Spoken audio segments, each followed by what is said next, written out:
Playoff time for Ohio State football for the first time since 2016. Mark Rogers TV, the voice of college football. Here's our Ohio State Buckeyes live show that we bring you each and every week.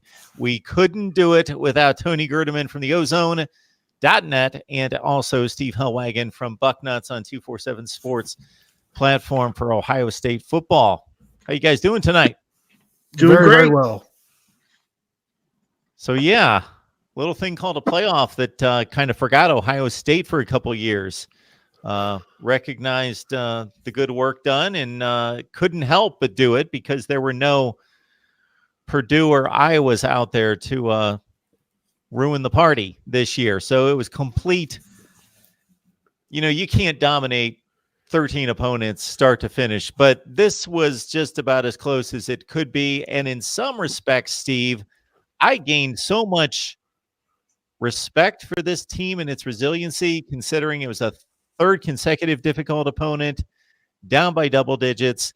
And if you really look at the Wisconsin effort in the second half, usually when you come back and score 27 straight points against a good team, they gave it to you. They gave you opportunities. Wisconsin, yeah, they dropped a punt snap, and that only turned into a field goal. Basically, Wisconsin didn't blow coverages, didn't throw interceptions, didn't drop the ball. They were still playing sound fundamental football. This team just kicked it into gear with better speed, athleticism, and strength. Yeah, you make a lot of good points there. It had the look and feel of Iowa and Purdue, those losses from the two previous seasons at halftime when it was 21-7. And the worst part about it, well, there were a lot of worst parts about it. I mean, they didn't match Wisconsin's intensity or physicality. I mean, Wisconsin came right out on the first play and threw a pass for 20 yards. And basically, they ran two plays the rest of the half, which was the slant to Quintez Cephas and running the ball with Jonathan Taylor, and that was it. They moved the ball up and down the field against Ohio State's great defense. But Ohio State scored in the final minute to cut the lead to 14-7. And you're thinking, this is great. They're getting the ball to start the third quarter. They could tie it right up. And I'm in the back in the photo room at that time because I figured, well, there's 40 seconds left. There's not much going to happen here. And they allowed Taylor to rip off a 45-yard run on the first play.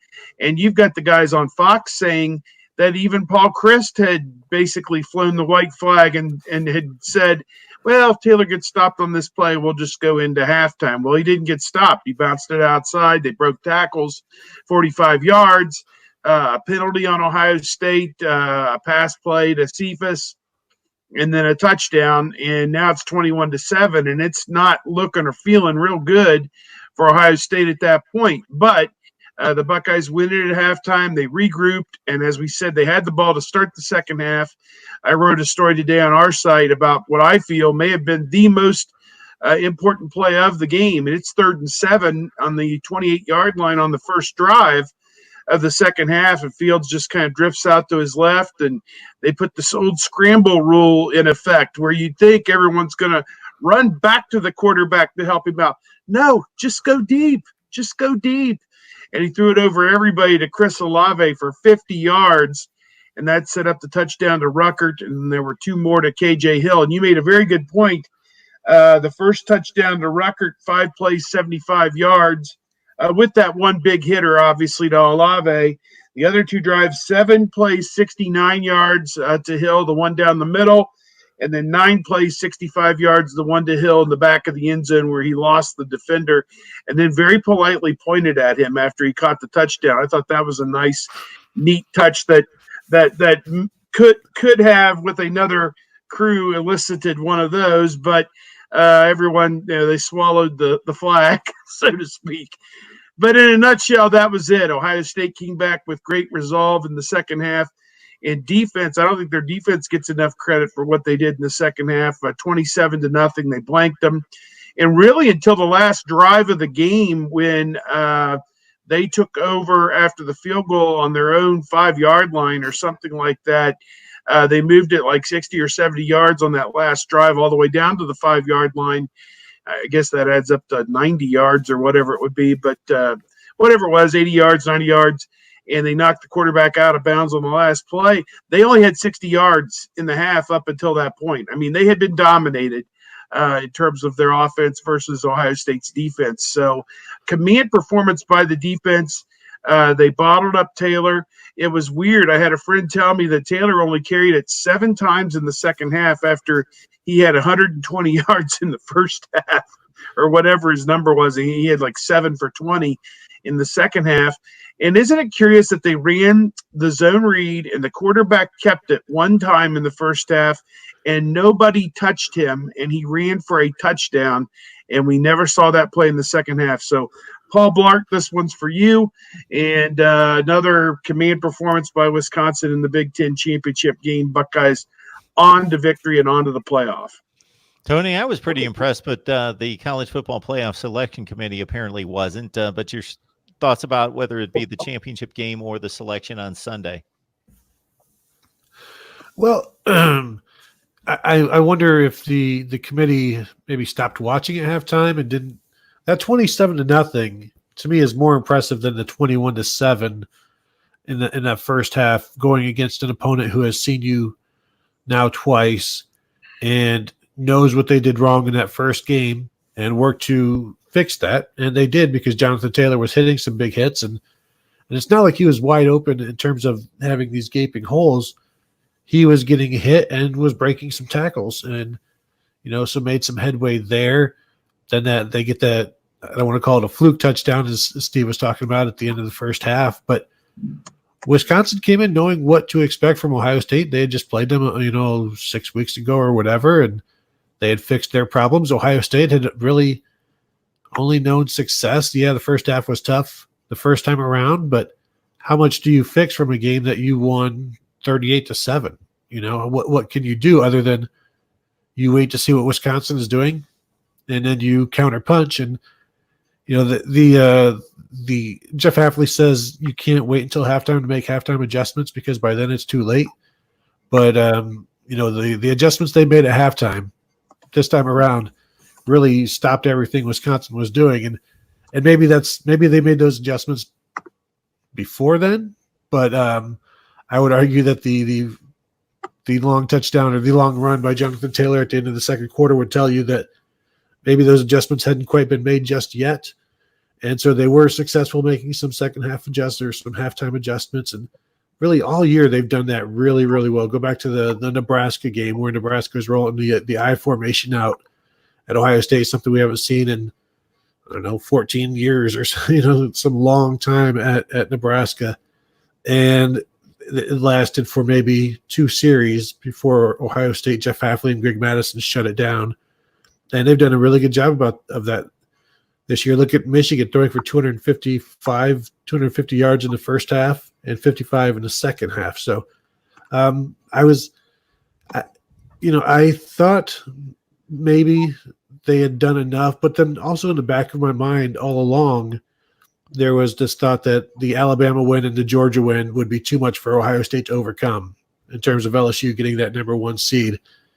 And it looks like that's what happened, especially when you keep Georgia at number 5 after getting destroyed by LSU, which was kind of a crock.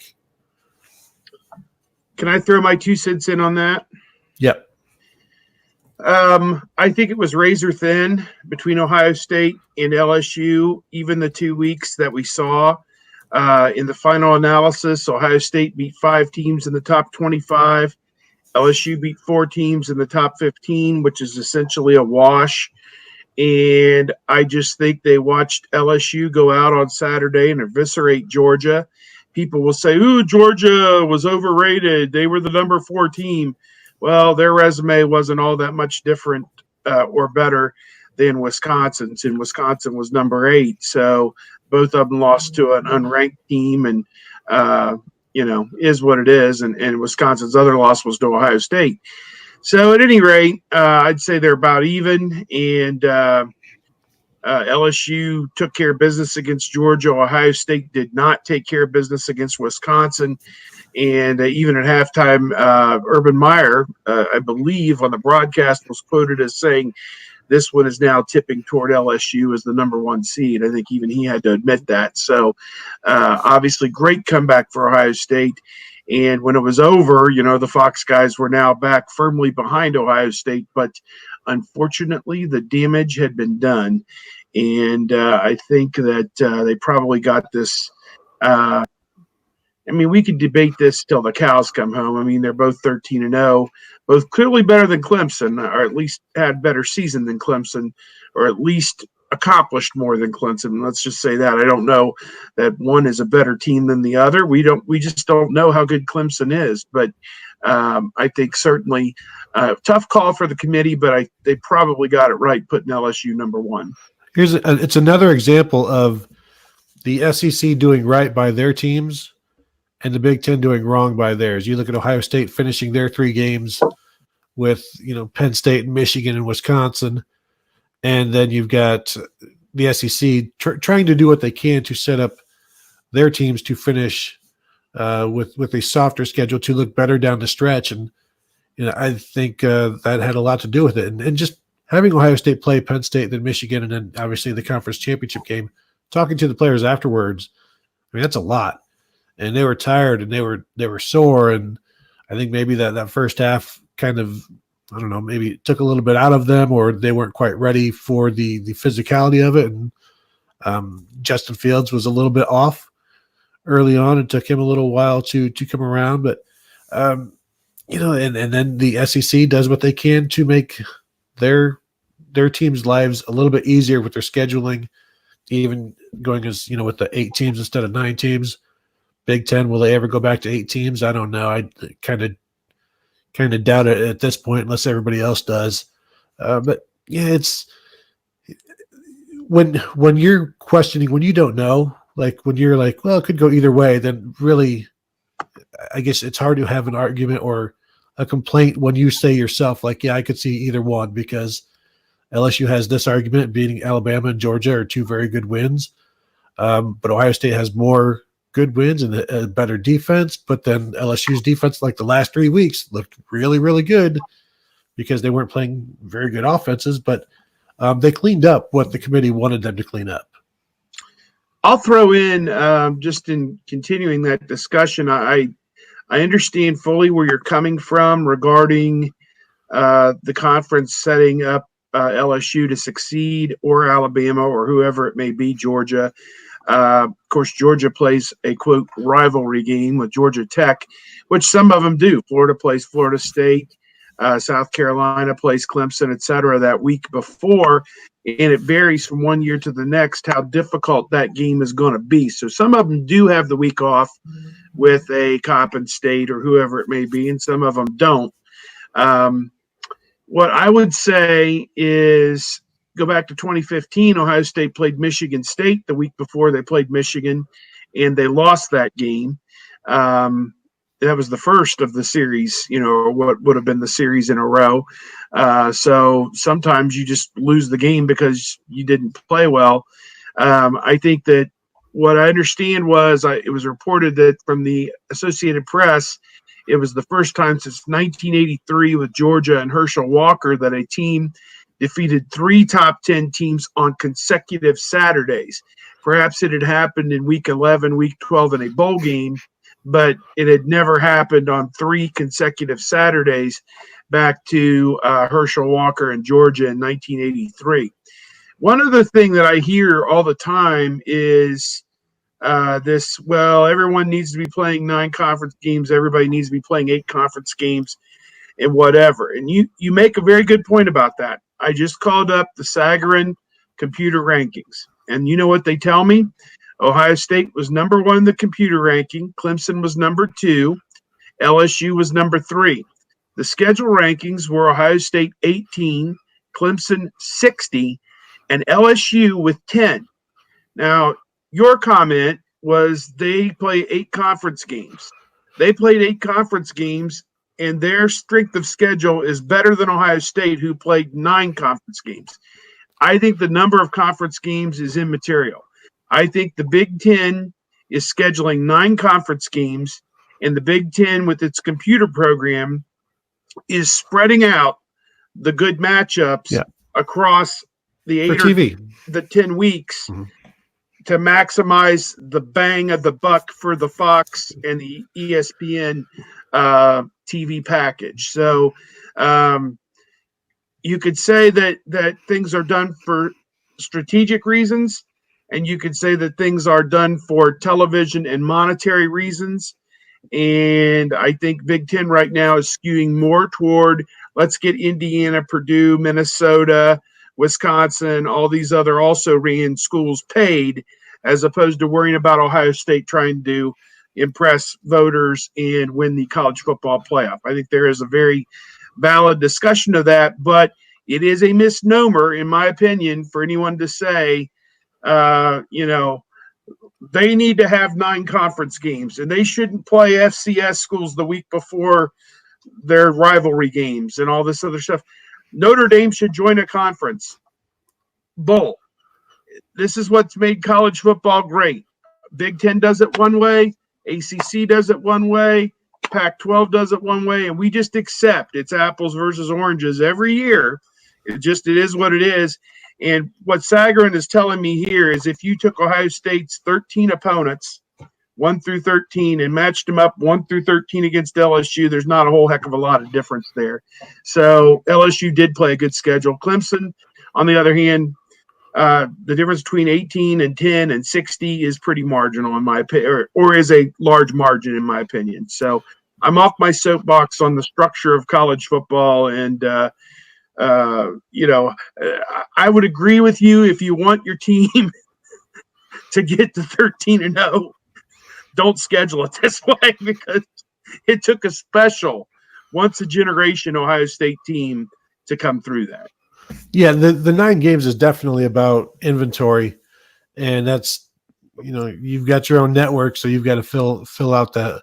Yeah, they'd rather have Rutgers playing Maryland or Maryland playing Minnesota than Maryland playing Liberty, Texas State, or just a complete non-entity. At least you could say it is a Big Ten conference game. That's why they're up to 20 games in basketball too, is because they want that inventory for Big Ten network of conference games.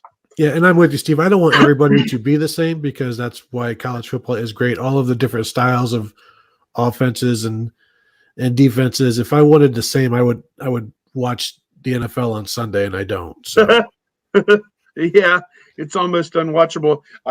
What I found is it's great to turn it on while I'm laying in bed and thinking about going to sleep. And then the next thing I know, it's the third quarter and I haven't missed anything. So exactly. They're harsh on the NFL. It's still 10-7. It's still 10-7. Yeah. Harsh on the NFL. All right, I'm not going to take up that fight today. We are shepherds and stewards of a better product. Let's just say that. And we live in Columbus, so we're stuck with the Browns and the Bengals every week. We are shepherds and stewards of a more exciting product. I don't know that it's a better product. It's the quality on the field. Obviously, they're professionals. It's more exciting. The fan bases are more rabid. There's more passion. There's more pageantry. There's more tradition. There's a whole lot better about college football. It's better. You just said it. It's better. Steve, not to correct you, but I will, as a senior Big Ten writer, you got your SEC legends mixed up, and I checked it because I thought I had heard this week. That was Bo Jackson's Auburn team in 1983 that beat three consecutive top 10 teams: Florida number 5, Maryland at number 7, and Georgia number 4. Wow. Good. Thank you for the correction. It was Bo Jackson and Auburn. Yes, it sounds like it was an early season thing. You say Maryland was a top 10 team? Yes. Auburn was playing. Boomer Esiason? You may not believe it, but I actually do remember this game. Frank Reich? Maryland in the middle of November. They were playing a independent Maryland team at the time. Independent? Yeah. They were not in the Atlantic Coast Conference for football then? No.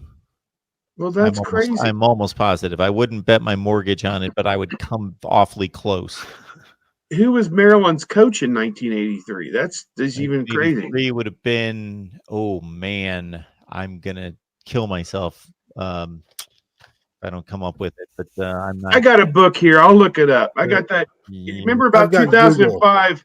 Oh, these guys put out an encyclopedia this big on college football, and I bought it at a discount thing. and it's one of the great, even though it's now 14 years old, it's one of the great reference materials I've ever had. I just looked it up. I should have spit it out. I knew it. Not Bobby Dodd, was it? Future Detroit Lions and Georgia Tech head coach Bobby Ross. Bobby Ross. Yes. Okay. Yes. Maryland was in the ACC at this point. They won the ACC at they played all of 6 conference games. All right, we digress. Talking football from 1983. The click the clicks are not coming. All right, Tony Gerdeman from the Ozone, Steve Hellwagon from Bucknuts talking Ohio State football. For as much as we would like to talk about that 8-4 Maryland team from 1983, we're going to talk about the 13-0 Buckeyes from 2019. And I'm not going to discredit anything that you guys just said and start to argue about playoff systems and that Notre Dame needs to play a 13th game and join a conference and all. Well, that is true. But we won't get into that. We've got plenty during the off season to fill. How many times are you guys probably going to hear and have already heard 31-0? Yeah. Oh, it's a couple times it's come up. And I was there that day, believe it or not. I believe it. In Glendale, Arizona, which every year I pull up to the stadium when I can get there. The Notre Dame game from the year before will go down in infamy as the absolute worst cluster of trying to get to a stadium in the history. Well, I shouldn't say that because our bus broke down on the way to the Oregon National Championship game along I-30, and we nearly died. We were this far off the road, and the semis are going by at 70 miles per hour. And if one of them had just come over about 6 inches and we were all sitting on that bus, we'd all be dead. But I eventually told everybody, it's 40 degrees outside. We need to get off this bus and stand off into the berm. So that was bad. But the Notre Dame game, and I'm completely digressing just because I love to tell the story. It was at like noon Mountain Time or something out there because of God, as Knight would say, God bleep television, screwed us again. And we're playing a game in the desert at like 11 a.m. or noon local time. And the police from Glendale, Arizona would not let people into the parking lot. And buses that had obviously been chartered to bring people to the game, the media bus, they weren't letting people in. We were total gridlock outside the University of Phoenix Stadium. It's now the State Farm Stadium, I guess, and complete gridlock like this. And about an hour before the game, I said, well, hey, can you open the door? The bus driver didn't want to let anybody out. He's like, oh, I can't do that, insurance reasons. I go, hey, I got this thing of water. Can you open the door so I can get out? And he cracked the door, and I just shoved it open and just started walking the last mile. And then, I look back, and everybody's getting off the bus. That was the worst cluster, and we're going back there. What I was going to say is when I pull into the parking lot of that place, that big spaceship, and you think about it, that was in 2015. The Cardinals started playing there in 2006. So they had 10 full seasons of Cardinals football, 100 games of Cardinals and 8 of these bowl games. And for whatever reason, they didn't have a traffic pattern together on how to get people in and out. And I tell that story, and the people in Phoenix, they cringe every time I tell it because I'm throwing the Fiesta Bowl under the bus, and that's where we're going. But we pull in the parking lot there, the big spaceship. I always get out and take a picture and send it to everybody I know and say, our house of horrors, because that, of course, was the Florida game, the Texas game, the Clemson game, and the one that they did win there, the Notre Dame game, 1-3 in that stadium. But 31-0 against Clemson. And as poorly as the offense was that day, JT Barrett, he kind of got scapegoated. That was the last of the Ed Warner regime as the offensive coordinator. That 2-year project didn't work out very well, and he got the boot similarly after that. And I said to Urban Meyer after the game, we were in the press conference, and I was like, 31-0, you don't score a point. And, is this going to – you now got 2 full years of data with this offensive staff, and they didn't do much of anything with all that talent for 2 years. And I said, is there a change in the offing here or something like that? And he was ashen white. He looked like he gave you that Urban Meyer stare right through you, just like, I can't believe I'm getting this, put up my butt here on national television by these pikers from Clemson, but that's exactly what happened. And sure enough, Warner was out the door and Ryan Day was brought in. And, Ryan Day, if he hadn't heard the question once or twice already, he's going to hear it. You're here because of the last time they played Clemson, right? And he understands fully that's why he came to Ohio State and ultimately 2 years later took over as the head coach. So that loss in 2016, sometimes, as they say, you lose the battle to win the war. That was not a national championship team, and neither were the last two. All three of them flawed. That team had no offense. The last two, the defense has been suspect. And I'll tell you this, I came away from that Clemson game in 2016.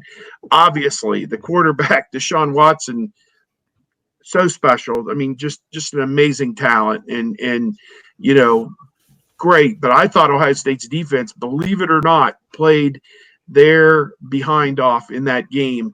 They were left for dead by their offense that couldn't get a first down, left them in terrible field position at times, had turned the ball over and put them in short fields against Deshaun Watson, and you could forget it. I mean, that it was not their – it was still like 17-0, I think, midway through the third quarter, and then I think Clemson tacked on a couple glory ones at the end or whatever. I mean, it was feeble how bad it was. So we've heard about it. Ryan Day's going to hear about it. They put Robert Landers and Jayshon Cornell up at the podium the other day, and they're now seniors. They were redshirt freshmen, and Landers for sure played. Not sure if Cornell, how much he would have played as a backup in that game. And they both vividly recalled how poor that was. And Cornell said, "We are a vastly different program from that point." And I think it's true. I think that obviously they lost a few games since then, but they're on quite a roll right now. I mean, Clemson's won 28 in a row. Congratulations. Ohio State's won 19 in a row. They don't have to take a back seat to nobody. And the 19 that they played are better probably than many of the last 13 that Clemson played. Steve, before Tony goes, this Watson kid that you reference, you wouldn't know this, but he's still football playing may turn out to be okay for him. Yeah, he plays on Sundays now, and you Is he can any catch good? him on television. Is he any good? Is his team any good this year? They're pretty good. He's not as good as Mitchell Trubisky because the Bears traded up to get Trubisky, so he must be better. Mitchell Trubisky, but the pride of Mentor, a very, very good high school quarterback, by the way. Only second in Ohio history behind Joe Burrow, an Ohio State graduate who you guys may know this plays for LSU now. That Clemson game, afterwards, Urban Meyer said, this will never happen here again. And so then Tim Beck and Ed Warner were given their thank you cards and told to go away. But I remember talking to Malik Hooker after that game saying, man, you guys, like, the defense played well enough to win that game. And they did. They just, at the end, there was nothing else they could do.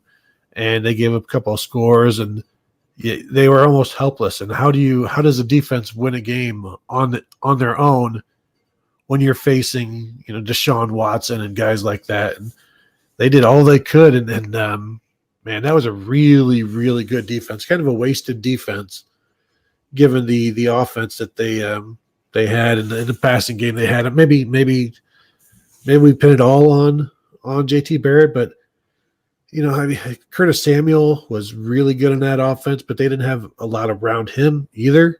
And it was maybe they were a couple of years too soon. But that defense, and then you lose that secondary, and you lose Chris Ash, and then everything starts to go south defensively over these last couple of years. Now here we are with maybe only 1 year of Jeff Hafley. My recollection leading into that game was, of course, the Michigan game. The score would indicate that Ohio State's offense did some things, but of course it didn't. Down 17-0, needing a pick six, scored 30 points, but of course aided by the overtime period in regards to the score on the scoreboard.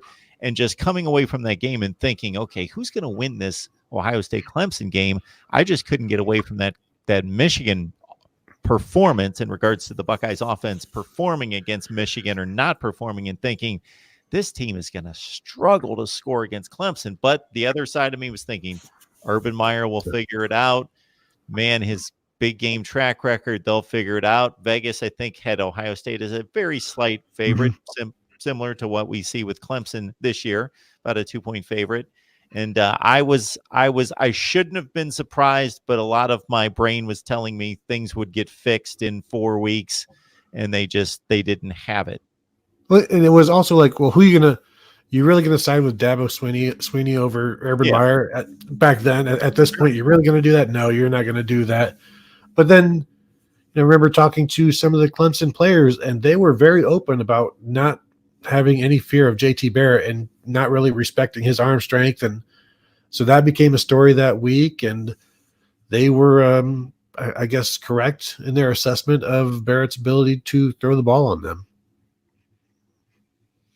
All right, we talk Ohio State football each and every week. We do it this week on a Thursday night at 8:30, but please check the notifications on my channel, and we will keep you updated on when Ohio State Buckeyes Live comes your way each and every week. Tony Gerdeman in the center from the ozone.net. Please join his work.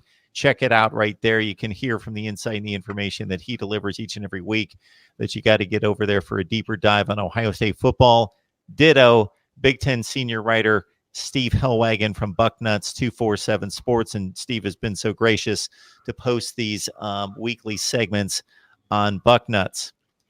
All right, what's going to be different about this time around, Steve? Oh man, great question.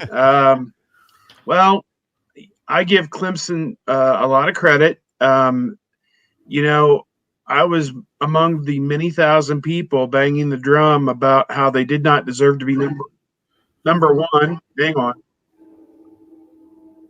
Something took over on my computer there. They didn't deserve to be number one after the North Carolina close scare. I think it was 21-20, and Mac Brown went for 2 at the end, and it was a spectacular fail on the 2-point conversion. Otherwise, they could have lost the game. But when you look at what they did, the 8 games after that, one of those was an FCS opponent, but still they beat them just like they beat all their other ACC opponents. The margin was something like 41 points per game in the rest of those games that they played. So as bad as that one game against North Carolina was, they have been on an absolute rampage the rest of the season. I don't know. I mean, you think about teams like Wake Forest, who were like 6-1 at one point, 7-1. They beat them like 50-6 or something stupid. I mean, whoever was put in front of them, they demolished them. And yet none of those teams are anywhere close to the level of Ohio State. I think about what Ryan Day has said. They played Wisconsin, they played Penn State, they played Michigan, and they played Wisconsin again. That's 4 games. And the phrase that he loves to use is talent-equated games, where the talent 1-22 on one side is not all that much different than the talent 1-22 on the other side. Maybe it's better a little bit. Maybe there are a few more 5 stars and 4 stars, and the other team's a lot of 4 stars and 3 stars. But they've been coached up, and their top 10 team, they're pretty good. That other team. What Clemson, other than Texas A&M, an SEC team that they played way back in September, who obviously their results on the field weren't very good, but geez, oh Pete's, they played a hell of a schedule with Alabama, LSU, Clemson, Georgia, Georgia, partridge in a pear tree. I mean, they played them all, and their record reflects it. They didn't beat any of them, but they were in the ball game with. I think they got blown out in a couple of the games and were close in 2 or 3 of them. That roster, Texas A&M, the Jimbo Fisher has 1-22, kind of comparable with Clemson, maybe, a little bit. Probably as good as a team that they played the whole season. I don't know that anybody in the ACC approached them 1-22, even remotely. So what they're going to find out when they get on the field with Ohio State is it's a talent-equated game. And yeah, you got a great running back. Ohio State's got a great running back. You got a great quarterback. Ohio State's got a great quarterback. You got great wide receivers. They got great wide receivers. and so on all the way down the line. Now, obviously, Trevor Lawrence and Justin Fields aren't going to go against each other in any kind of tangible way. They don't square off or anything like that. But what you're going to find out is instead of being able to shove the defensive line 2 yards downfield as you did against South Carolina or whoever that you decimated, Virginia or whoever you played, Boston College, et cetera, et cetera, et cetera. They're not going to shove Ohio State off the line of scrimmage. And on the other side, their defensive line isn't going to line up, rush the passer, and tee off on the quarterback like they did every other week. It's not going to happen. I mean, are they going to get through and make a play here and there? Well, yeah. I mean, Wisconsin again sacked the Ohio State quarterback 5 times. Second time this year they did that. So there's going to be some plays to be made for Clemson. There's going to be plays to be made for Ohio State too. So it's going to be more of a comparable game. That line of 2 points is basically a pick 'em. It's just pick the winner of the game and you'll win your money either way, basically. I mean, maybe Clemson wins a 1 point game and the Ohio State side cashes, but whatever, it is. It's basically, put your money on who you think is going to win this game. And to my way of thinking, yes, Clemson beat Alabama last year. Did they play Notre Dame in the semifinal last year and decimate them? I mean, and whoever they played in the ACC championship last year, and so on and so on. Those are tougher games than anything they faced, to my opinion, other than North Carolina, which was a fluke, obviously, all season, because North Carolina never played like that again. And, well, at least till they played NC State, I guess, to get to a bowl game. But at any rate, I just sense that Clemson is in for a little bit of a rude awakening. The first time this season where they're going to be challenged. And I'm not saying Ohio State's going in there and going to decimate them. No way, shape, or form. I don't say that at all. I just feel that Clemson thinks this is a done deal, a foregone conclusion. They're going to win them all forever. If that's their attitude. That's their coach's attitude. They're going to win them all forever. And, everyone thinks that, we're this little team down here in Clemson, South Carolina that can't put our boots on straight. Well, he's selling them and he's selling everybody short because everybody knows how good they are. They're very good. But so's Ohio State. And I think that we're in for one heck of a game. I have not even begun to think about a score yet. I've got 2 Clemson games on my DVR. I want to go watch them closer. And this weekend, I'm going to make that a priority before we get any deeper into this thing. But, yeah, my first blush is it's not going to be a walkover for either side. Tony, as Steve outlines here, Ohio State's battle-tested this year. Clemson's battle-tested overall as a playoff team the last several years. So that's kind of an intriguing matchup of sorts. Yeah, but I also think it's a new team every year. Yes, they did their thing last year and they won a national title and they came out maybe a little full of themselves to start the season. And yeah, that helps them from last year, but there's still this matter of what have you done this year? What have you seen this year? What kind of timing and, what happens when you face a better team? And I wrote today that this is a game between, probably the 2 best pass defenses in the nation, at least statistically they are, I didn't go into the advanced analytics of it, but just in terms of, passing yards and pass efficiency, and passing yards is kind of it's not a good stat because teams like Ohio State and Clemson will generally give up more passing yards because they're way ahead of teams and opponents are trying to catch up. But the fact that these 2 teams are also leading the nation in passing yards allowed is pretty significant because teams are behind and they have to catch up and they can't because these 2 teams are still stopping people. And they're 1 and 2 in pass efficiency defense. And, but when you look at, Clemson has faced 1 top 40, I think, passing team in the nation. And Ohio State has faced maybe 7 pass efficiency, where they've been, actually, I think, whatever. I'm just looking at my notes here. I'm a little. I've got them in some weird order here, but Ohio State has faced more tests this year, yes. And you wonder, does Clemson do they need these tests that Ohio State has faced this year, because they had, like you said, last year and the playoffs. Running through everybody has been great for them. But as Steve said, you're going to come to a different animal at Ohio State against Ohio State. And then, Justin Fields has he's different than anybody else they've faced. The Ohio State running game is different than anybody else they've faced. The Ohio State offensive line and defensive line. So it's I understand why Clemson is the favorite. It's the whole national champion, and you got to beat them, and that's where the money goes. But Ohio State has been tested. Their offense has been tested more against, I believe, what my stats here are 7 of the top 40 pass efficiency defenses, and whereas Clemson has faced 1.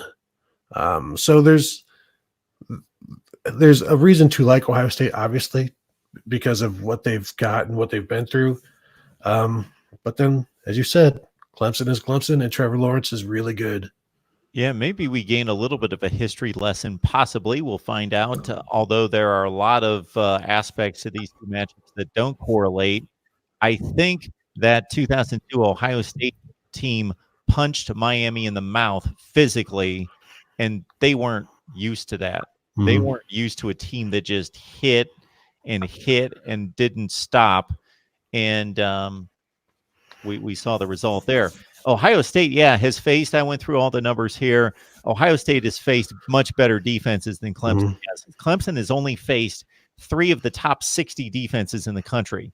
Texas A&M's at 31, Virginia's at 41, North Carolina's at 60. Ohio State has played 7 games against the top 37 defenses in the country.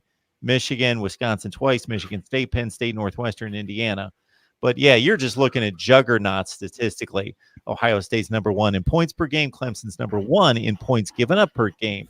Clemson's number 1 in pass defense. Tony, you mentioned the Buckeyes are number 2. Ohio State, I think this is an astonishing stat that Ohio State's 5th in the nation in rushing, having faced Wisconsin twice and Michigan State, and especially considering the service academies are going to be in the top few spots, that they're number 5. And then yards per play. Vegas values that. A lot of advanced metrics people advance yards per play as being a dominant stat. Clemson and Ohio State are tied for number 1 in the country defensively, only giving up 3.7 yards per play. Ohio State's number 1 in third down conversions offensively, 57%. On and on and on and on and on.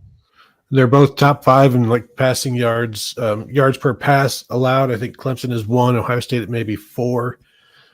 So there's all kinds of stats in there where they're at the top. And then I was looking today, Ohio State is 18-0 when J.K. Dobbins rushes for 100 yards, and Clemson is 16-0 when Travis Etienne rushes for 100 yards. So maybe don't even worry about throwing the ball. Just first one to 100 wins. Yeah, give J.K. 40 carries for 102 yards, so they win. I think that's the formula. 2.5 yards in a cloud of dust. Yeah, it should be something else. Some people believe that this is the national championship game. Maybe it's 2014 all over again in regards to Alabama, Ohio State being what turned out to be the 2 best teams in the country. It's a shame they have to play in the first round then, isn't it? Yeah. Going back to that whole deal, I have no issue with LSU being named number 1 and Ohio State number 2, but I had an issue with them flipping, going into the – I just didn't think – and the committee can also always rest upon, well, there's a big gap between 1 and 2, or they can rest, well, it was razor thin. Mm-hmm. Therefore, they can always justify a flip, or they can justify keeping them where they were. But I just thought Ohio State did enough to hang on to number 1. But apparently they did not. And does it matter?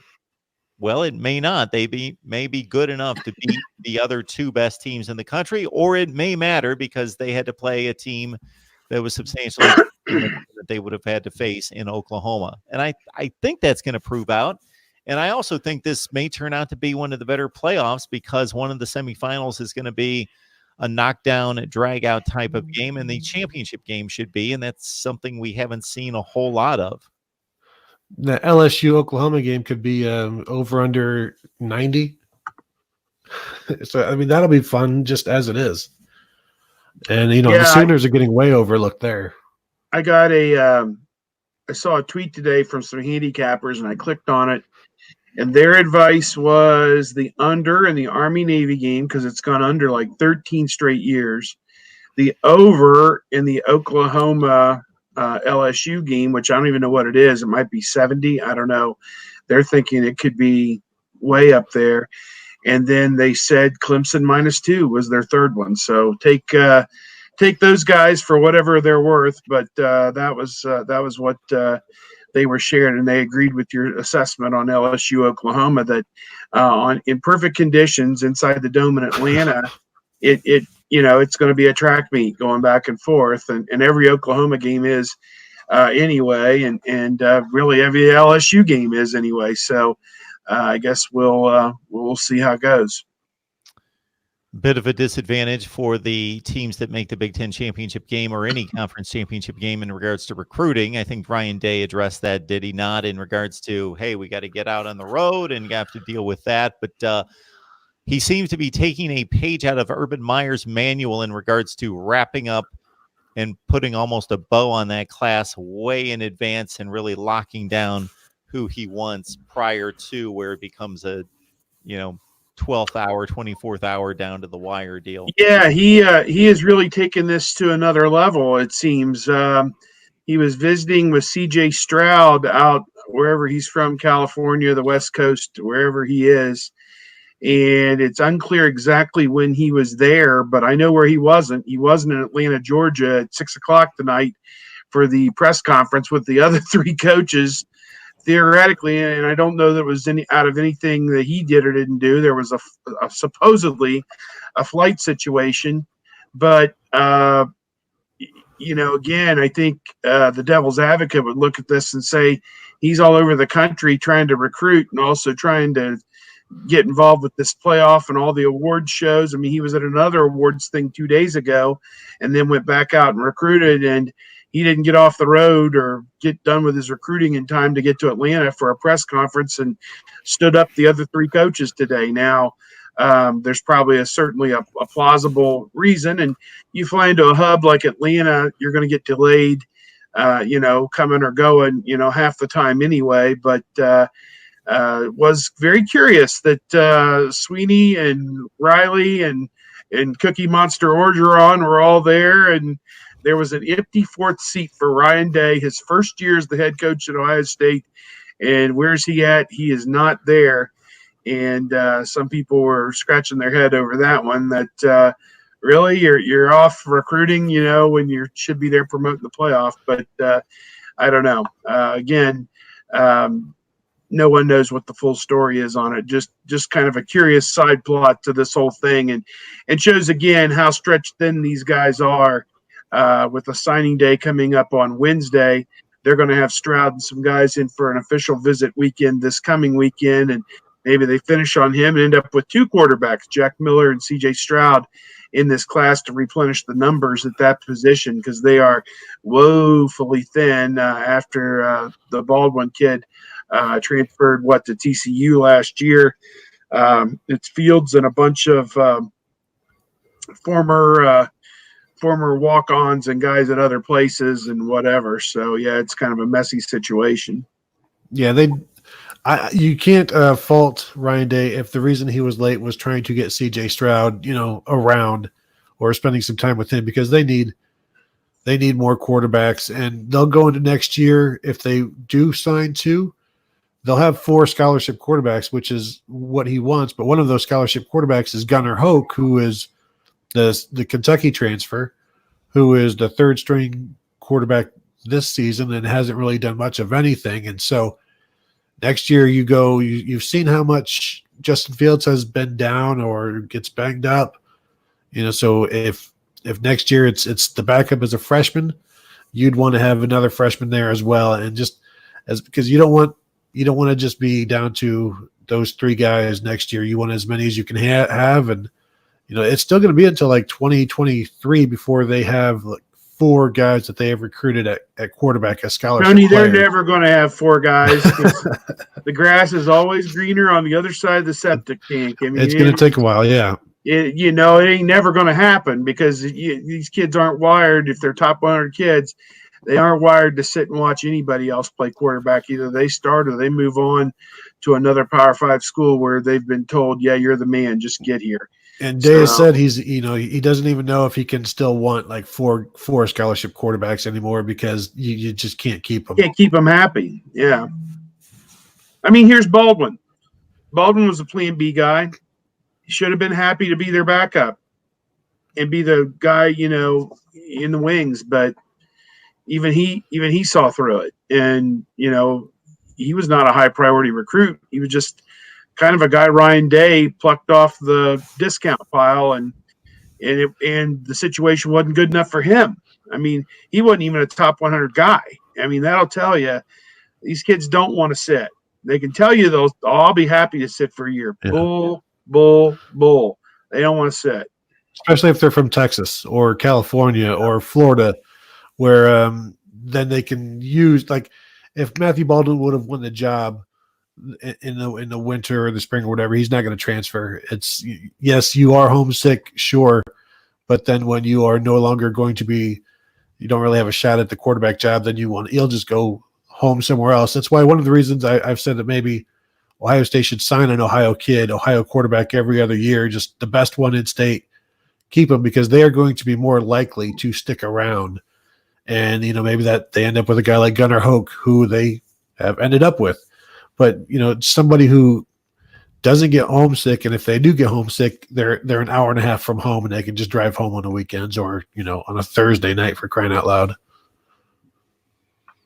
Most people believe it to be a foregone conclusion that Joe Burrow will win the Heisman Trophy, but we do have Buckeyes, 2 Buckeyes headed to New York in Chase Young and, of course, Justin Fields, J.K. Dobbins. There could be an argument made that he deserves to take that trip as well. I find it a bit ridiculous when people ask me to predict what other people are going to select, meaning the playoff or the Heisman Trophy.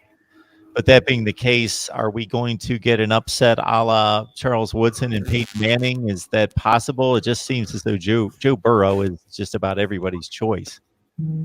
Yeah, I don't think there's going to be any surprise here.